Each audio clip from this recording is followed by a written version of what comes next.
আমার নাম সাকেরা বানু। আমি একজন নারী উদ্যোক্তা। আমি আসলে ছোটবেলা থেকে একটু বই পড়তে ভালোবাসতাম। তো আমার আমার স্বামী বিবেকানন্দর একটা কথা আমার মনে আছে, পৃথিবীতে এসেছিস যখন দাগ কেটে যা। তো ওই দাগ কাটার কাজটা তখন আমি বুঝতাম না, কিন্তু আসলে আমার মনে ওই লেখাটাই দাগ কেটেছিল। আমি স্টুডেন্ট থাকা অবস্থাতে আমি শুধু চিন্তা করতাম যে আমি শুধু লেখাপড়া করব না, পাশাপাশি অন্য কিছু করব।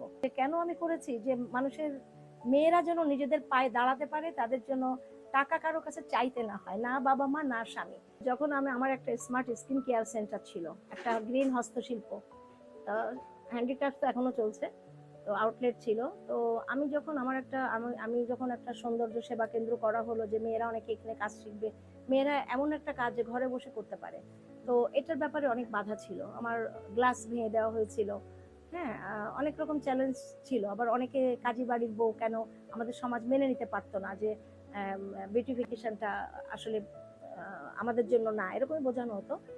আর আমরা যদি সত্যি অনেস্ট থাকি, কোনো ঝড়, কোনো বিপদ, কোনো নিয়তি আমাদেরকে কিন্তু পিছিয়ে দিতে পারবে না।